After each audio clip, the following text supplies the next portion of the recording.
ओम शांति। आज बाबा ने कहा, मीठे बच्चे, तुम्हें ज्ञान का तीसरा नेत्र मिला है। तुम्हें ज्ञान का तीसरा नेत्र मिला है। तुम त्रिकालदर्शी बने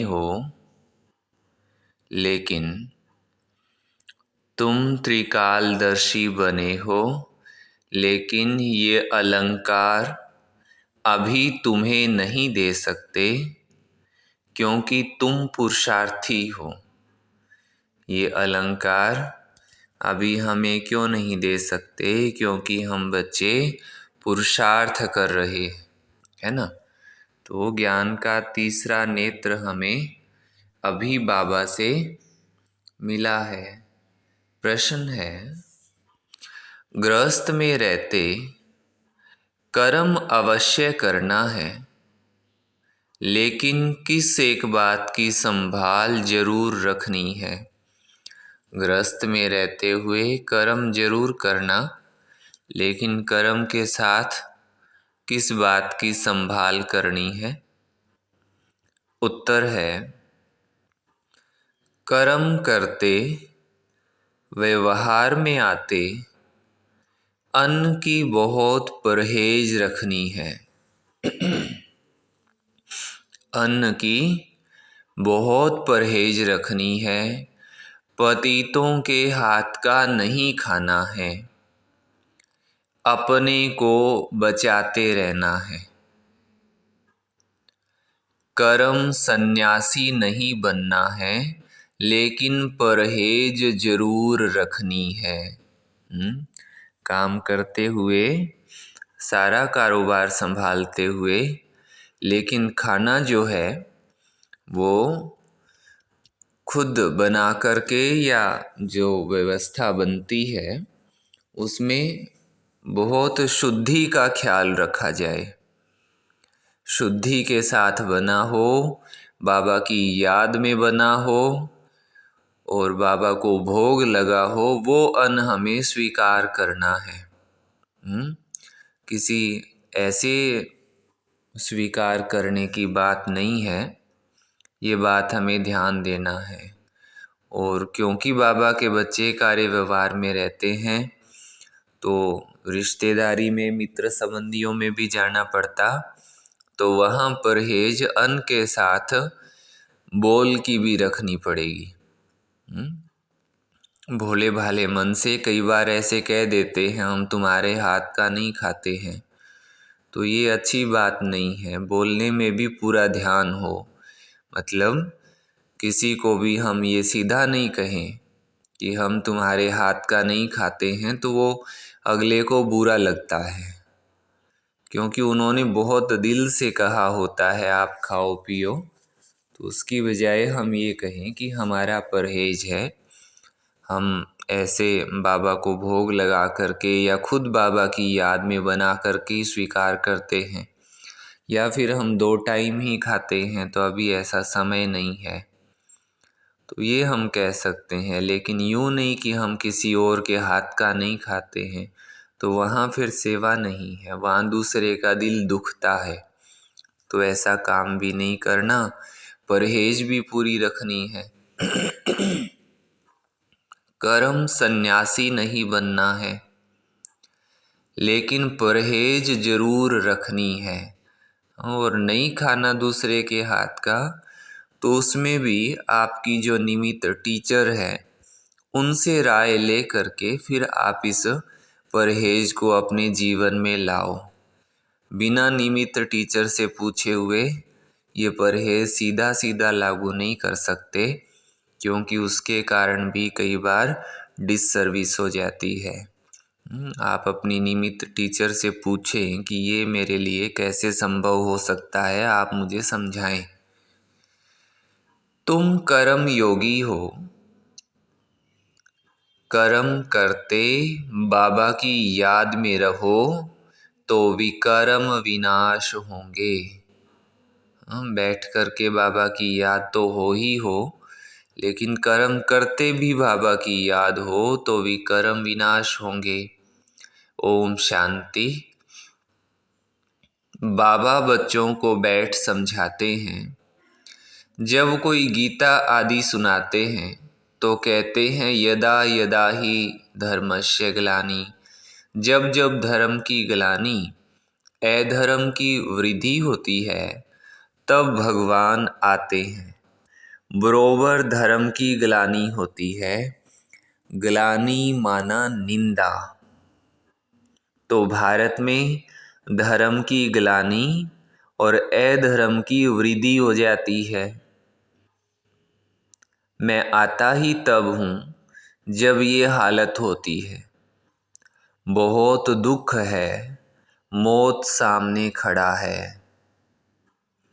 विनाश के लिए बॉम्ब्स भी तैयार है। अभी तुम बच्चे जानते हो बाबा आया हुआ है आदि सनातन धर्म की स्थापना करने। ब्रह्मा द्वारा स्थापना, विष्णु द्वारा, शंकर द्वारा विनाश और विष्णु द्वारा पालना। पहले ब्रह्मा के द्वारा स्थापना, फिर शंकर के द्वारा विनाश और फिर नई दुनिया की पालना विष्णु के द्वारा। बरोबर ये तीनों कर्तव्य अभी चल रहे। अभी तुम ब्राह्मण हो और जानते हो अभी हम ब्राह्मण से फिर देवता बन रहे हैं। अभी शिव बाबा के पोत्रे हैं। शिव बाबा का एक बच्चा, एक से फिर तुम कितने बच्चे बनते जाते हो। पतितों को पावन बनाने की सेवा तुम कर रहे हो। ये है बेहद का यज्ञ। यज्ञ में सारी पुरानी दुनिया स्वाहा हुई थी। इस यज्ञ के बाद फिर कोई यज्ञ होगा ही नहीं। सतयुग त्रेता में कोई यज्ञ रचते ही नहीं है। यज्ञ रचते ही हैं विघ्नों को हटाने के लिए। ये तो बहुत भारी विघ्न है, तो इसके लिए बड़ा यज्ञ चाहिए। बहुत भारी विघ्न माना सृष्टि में हर जगह कोई ना कोई डिफिकल्टी चल रही है।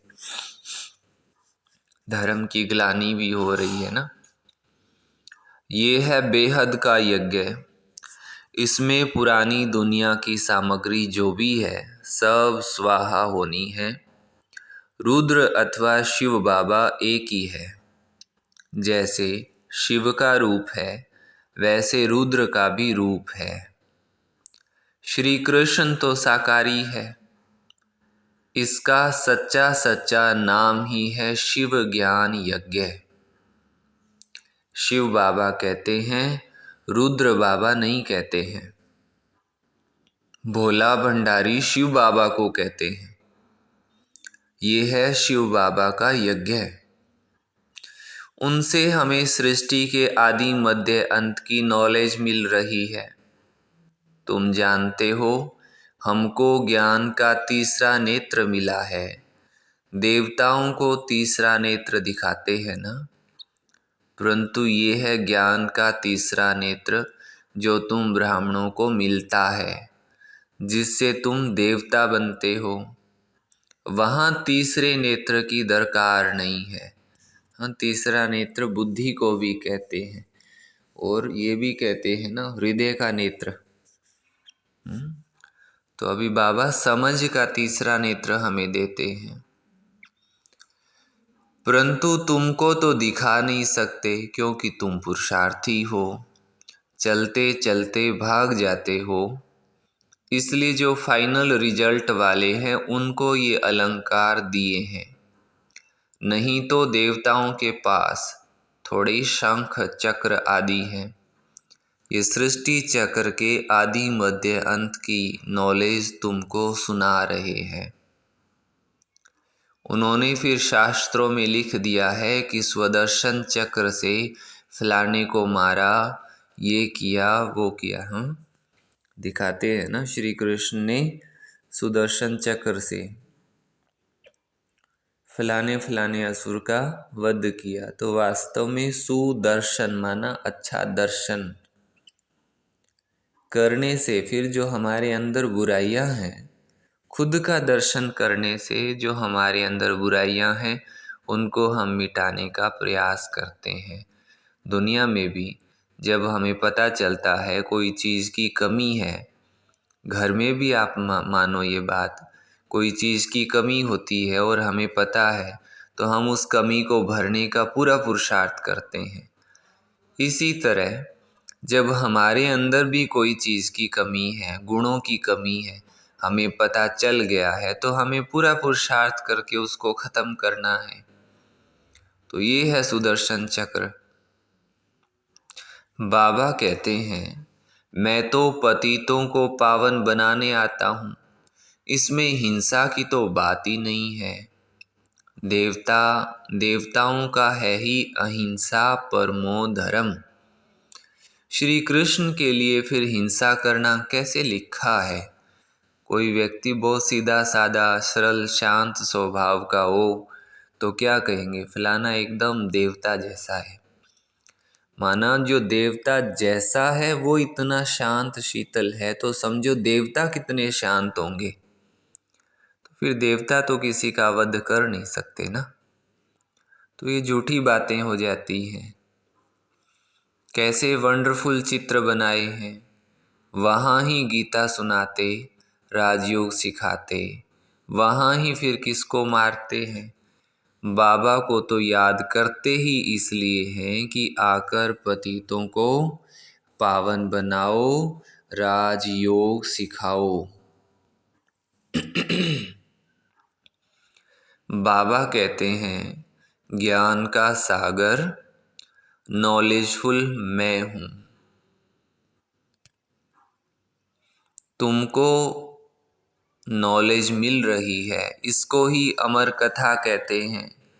वो तो शिव शंकर को एक कह देते हैं, शंकर सूक्ष्म वतनवासी, और वो कैसे कथा सुनाएंगे? उनको तो नॉलेजफुल नहीं कहा जाता है। शिव बाबा सारे सृष्टि चक्र का राज समझाते हैं, जो नॉलेज कोई के पास है नहीं। बाबा धनी को न जानने कारण ही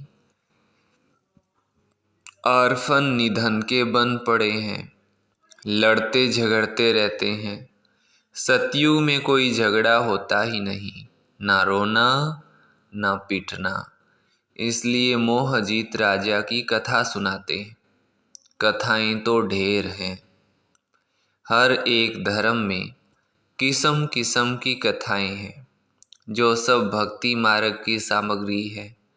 भक्ति करते हैं भगवान से मिलने के लिए।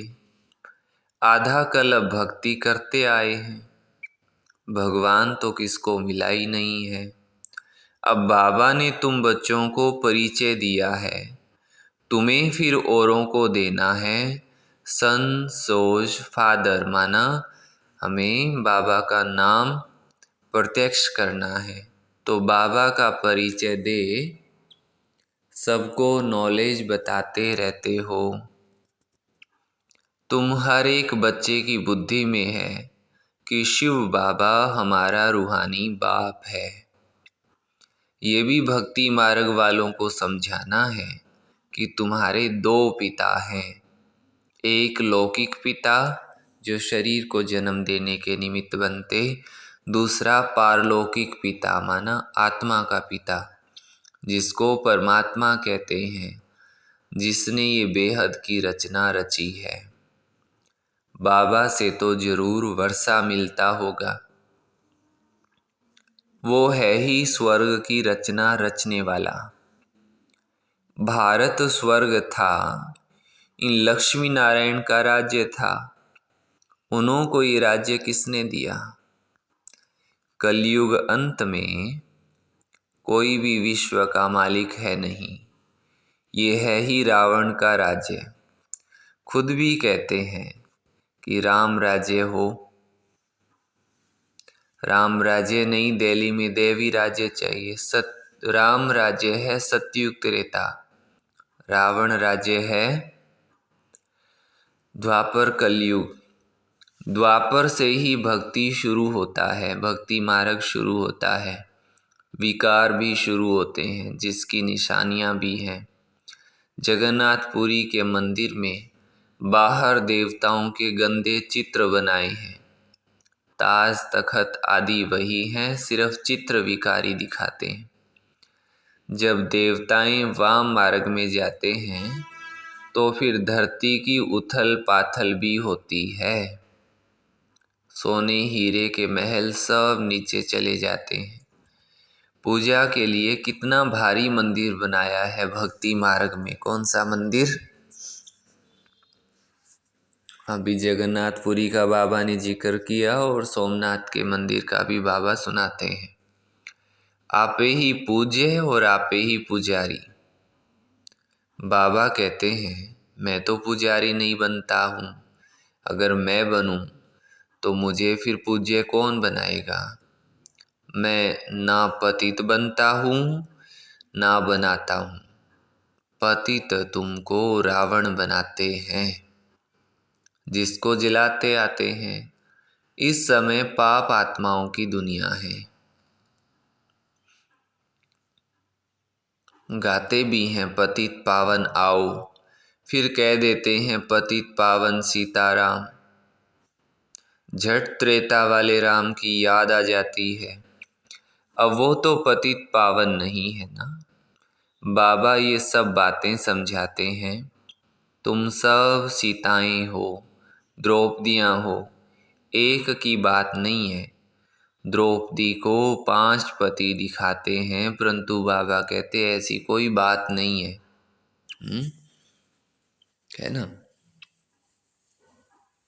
ऐसी बात है ही नहीं। भारत ही प्राचीन पवित्र खंड था, क्योंकि पतित पावन परम पिता परमात्मा का जन्म स्थान है। उसने यहाँ आकर पतित नरकवासियों का उद्धार किया है।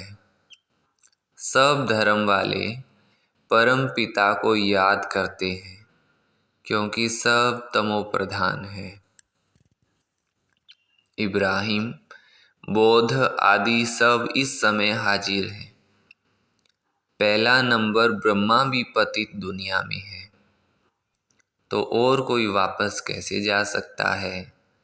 सभी इस समय कब्र दाखिल हैं। बाबा आकर सबको गति सदगति देते हैं। सतयुग में भारत पवित्र था। देवताओं के आगे गाते भी हैं कि आप सर्वगुण संपन्न और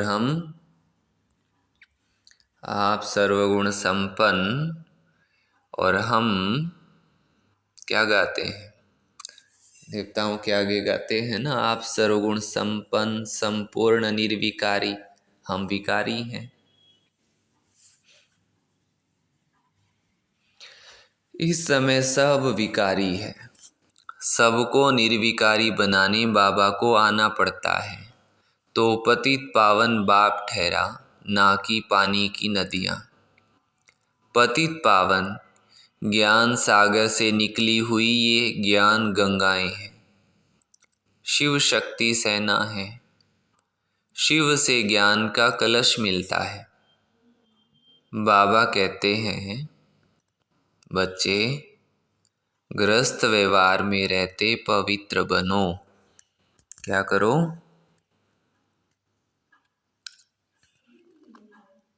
कर्म भी जरूर करना है। ये है ही कर्म योग। कर्म संन्यास तो नहीं हो सकता। वो समझते हैं घर में खाना नहीं बनाते, भीख पर गुजारा करते हैं, इसलिए कर्म सन्यासी हैं। वो तो फकीर ठहरे। अन्न तो विकारियों का पेट में पड़ता है तो अन्न दोष लग जाता है। पतित घर से भल निकल जाते हैं, फिर भी जन्म तो पतित घर में ही लेना पड़ता है। तुमको भी अन्न असर करेगा, इसलिए परहेज रखी जाती है। पतित का अन्न नहीं खाना है। जितना हो सके अपने को बचाते रहो। कोई का बहुत झगड़ा भी हो जाता है, एक भाई ज्ञान में आता, दूसरा नहीं आता, ऐसे बहुत केस होते हैं। इतना बेहद का राज्य लेते हो तो जरूर कुछ झगड़े होंगे। कोई भी हालत में तुमको अपना बचाव रखना है।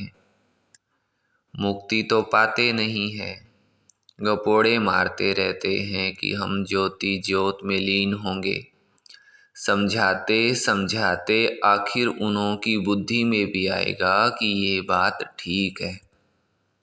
अभी कोई माने ना माने, लेकिन एक टाइम तो ऐसा आएगा जिसमें सभी को समझ में ये बात आ जाएगी। सतयुग की आयु अगर लाखों वर्ष होती तो संख्या बहुत बढ़ जाती। अभी तो संख्या और ही सबसे थोड़ी है, क्योंकि कन्वर्ट हो गए हैं और धर्मों में। देवता धर्म वाले हैं सूर्यवंशी, राम को फिर क्षत्रिय की निशानी दे दी है। अभी तुम रूहानी क्षत्रिय हो, माया पर जीत पाते हो। इसमें समझने की बड़ी बुद्धि चाहिए। योग भी बड़ा सहज है। आत्माओं का योग लगता है परम पिता परमात्मा के साथ। योग आश्रम तो बहुत हैं, परंतु वो सब हठ योग कराते हैं। ये थोड़े ही कहते हैं परम पिता परमात्मा के साथ योग लगाओ। तुम बच्चे जानते हो, बाबा हमको दलाल के रूप में मिले हैं। कहते हैं मामेकम, याद करो तो खाद निकल जाएगी। याद करते करते तुम मुक्ति धाम में चले जाएंगे। बाबा बैठ समझाते हैं, बच्चे दुनिया का हाल देखो क्या हो गया है। तुम जो विश्व के मालिक थे, अब बेगर बन पड़े हो। अब फिर से बेगर टू प्रिंस बनना है। भारत बेगर है। पतित राजाएं पावन महाराजा महारानी के मंदिर बनाकर पूजा करते हैं। निराकार शिव बाबा की पूजा करते हैं। जरूर कुछ किया होगा ना। कितने मंदिर हैं। तुम अभी जानते हो 5000 वर्ष पहले भी आकर राजयोग सिखाया था। तुमने अनेक बार राज लिया है और गंवाया है।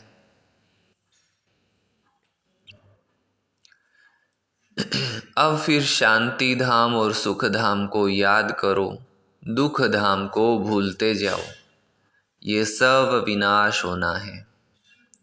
फिर तुम स्वर्ग के मालिक बन जाएंगे। बाबा कहते हैं, मैं तुम्हारा बेहद का बाप भी हूँ। तुमको बेहद का वर्षा देने आया हूँ। तुम्हारी दिल में खुशी है। हम अपनी राजधानी श्रीमत पर स्थापन कर रहे हैं, परंतु है सारा गुप्त। रावण पर जीत पानी है। गाया भी जाता है माया जीते जगत जीत। 5 विकारों पर जीत पानी है। 5 विकारों का संन्यास करना है। कि भैया तो एक बाबा है, सबकी सदगति करने वाले सतगुरु बिगर घोर अंधियारा है। भारत में गुरु तो बहुत है। हर एक स्त्री का पति भी गुरु है, ऐसा शास्त्रों में कहा है। फिर इतनी दुर्गति क्यों हुई है। कह देते हैं सब ईश्वर के रूप हैं। हम पति के लिए कहते हैं ना कि वो पत्नी के लिए, स्त्री के लिए पति सब कुछ है, पति परमेश्वर है। तो ऐसा नहीं होता है। कितने अवगुण दुर्गुण होते हैं आज मनुष्य में, उनको परमेश्वर कैसे कह सकते हैं। हम ईश्वर है, फिर योग किससे लगाएं। फिर तो भक्ति ही बंद हो जाए। फिर हे भगवान कह किसको बुलाते हैं। साधना किसकी करते हैं, और पति परमेश्वर हो तो परमेश्वर वाले गुण तो होने चाहिए ना पति में। छोटी बात में गुस्सा करें तो वो काहे के परमेश्वर हैं। खुद ईश्वर थोड़े ही कभी बीमार पड़ता है, परंतु कोई पूछने वाला नहीं है, डरते रहते हैं श्राप ना मिल जाए। वास्तव में श्राप देने वाला है रावण। बाबा तो वर्षा देते हैं। बाबा तो वर्षा देते हैं, रावण दुश्मन है इसलिए जलाते रहते हैं। लक्ष्मी नारायण के चित्र को कभी जलाते हैं क्या? बिल्कुल नहीं। रावण क्या चीज़ है अभी तुमको मालूम पड़ा है। देखो रावण का पुतला दिन व दिन बड़ा बनाते जाते हैं और जलाते हैं। तो जिसका विरोध करते हैं, जो दुख देते हैं ना, उसका पुतला जलाते हैं। और रावण का पुतला दिनों दिन बड़ा बनाते जाते हैं, क्योंकि रावण है बुराइयों का प्रतीक। तो बुराइयां दिन ब दिन बढ़ती जाती हैं, तो उनका पुतला भी बड़ा बनाते हैं। सतयुग में पावन प्रवृत्ति में सुख था, अभी पतित प्रवृत्ति में दुख है। अभी इसका विनाश होना है। तुम देखेंगे अर्थक वेक आदि होती रहेगी। बाबा भी कहाँ तक बैठ शिक्षा देंगे। लिमिट होती है ना। राजाई स्थापन होगी और विनाश होगा। अंत में तुम बहुत मज़े देखेंगे, शुरुआत से भी ज़्यादा। वो तो पाकिस्तान था, अभी तो विनाश का समय है। तुमको बाबा बहुत कुछ दिखाएंगे। फिर जो अच्छी रीति नहीं पड़े हुए होंगे वो अंदर फथकते रहेंगे। कर ही क्या सकते हैं। अभी जितना पुरुषार्थ करना है कर लो। इसीलिए अभी हम खास अगले 2 महीने के लिए होमवर्क तो ज़रूर इतना सा रखते हैं, और भी इसके अलावा करना है पुरुषार्थ। लेकिन ये मुरली हमें 3 बारी रोज़ की मुरली सुननी ही सुननी है। रोज़ की मुरली 3 बार सुननी ही सुननी है। इससे पुरुषार्थ में वृद्धि होगी, व्यर्थ संकल्प खत्म होंगे और हम स्पीड से आगे जाएंगे। बाल बच्चों को तो संभालना ही है, कायर नहीं बनना है। कदम कदम श्रीमत पर चलना है, बाबा को याद करते रहना है, बस इसमें ही मेहनत है। पापों का बोझा सिर से कैसे उतरे, उसके लिए है सहज योग। ये है ज्ञान बल, योग बल, जिससे माया पर जीत पाकर विश्व के मालिक बनते हो। अच्छा, मीठे मीठे सिकी लधे बच्चों प्रति माता पिता बाप दादा का याद प्यार और गुड मॉर्निंग। रूहानी बाप की रूहानी बच्चों को नमस्ते। रूहानी बच्चों की रूहानी माता पिता बाप दादा को याद प्यार, गुड मॉर्निंग और नमस्ते। फर्स्ट पॉइंट है धारणा के लिए, श्रीमत पर ज्ञान और योग बल से माया पर विजय पानी है। श्रीमत पर ज्ञान और योग बल से माया पर विजय पानी है। विनाश के पहले अपने विकर्मों को विनाश करना है।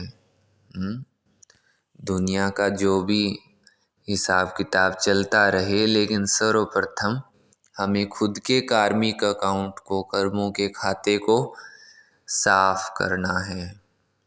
दूसरी बात, बेहद का राज लेने के लिए हर बात में अपना बचाव करते रहना है। बेहद का राज लेने के लिए हर बात में अपना बचाव करते रहना है। अन्न दोष से बहुत संभाल रखनी है। कौन सा दोष? अन्न दोष, उससे संभाल रखनी है। ऐसे नहीं जहाँ मर्जी बैठ कर के खा लिया पी लिया, जो मर्जी खा लिया ऐसा वैसा, ये नहीं। अनदोष बहुत बड़ा दोष है, इसलिए इससे हमें बचना है। वरदान दिया बाबा ने, संगम युग के महत्व को जान, स्नेह की अनुभूतियों में समाने वाले संपूर्ण ज्ञानी योगी भव। संगम युग के महत्व को जान, स्नेह की अनुभूतियों में समाने वाले संपूर्ण ज्ञानी योगी भव। संगम युग परमात्म स्नेह का युग है। इस युग के महत्व को जानकर स्नेह की अनुभूतियों में समा जाओ। स्नेह का सागर स्नेह के हीरे मोतियों की थालियां भरकर दे रहे हैं, तो अपने को सदा भरपूर करो। तो क्या करो? खुद को भरपूर करो। थोड़े से अनुभव में खुश नहीं हो जाओ, संपन्न बनो। ये परमात्म प्यार के हीरे मोती अनमोल हैं, इससे सदा सजे सजाए रहो, क्योंकि ये स्नेह ही योग है और योग में और स्नेह में समाना ही संपूर्ण ज्ञान है। ऐसे रूहानी स्नेह का सदा अनुभव करने वाले ही संपूर्ण ज्ञानी योगी हैं। स्लोगन है, जो व्यर्थ की फीलिंग से परे रहता है वही मायाजीत बनता है। जो व्यर्थ की फीलिंग से परे रहता है वही मायाजीत बनता है। अच्छा, ओम शांति। ये थी बाबा की आज की मुरली। तो आज बाबा ने खास हमें अन्न दोष के बारे में समझाया है। अन्न दोष से बहुत संभाल करनी है। और खाना खाते हुए भी एकदम मौन में बाबा की याद में हमें खाना स्वीकार करना है, भोजन स्वीकार करना है, तो शक्ति मिलती है। ये खास बाबा ने आज अंडरलाइन कराया है। और हम सभी को अब साकार मुरली भी रोज़ 3 बारी सुननी ही सुननी है। 3 बारी साकार मुरली हम सुनेंगे तो इससे हमारे पुरुषार्थ की स्पीड तेज होगी। आज बाबा ने बताया ना कि व्यर्थ की फीलिंग से परे, तो अगर ज्ञान खजाना बुद्धि में होगा, बुद्धि ज्ञान खजानों से भरपूर होगी, तो हम व्यर्थ बातों से परे रहेंगे। हमारी बुद्धि में ज्ञान की बातें ही घूमती रहेंगी। अच्छा, सभी को ओम शांति।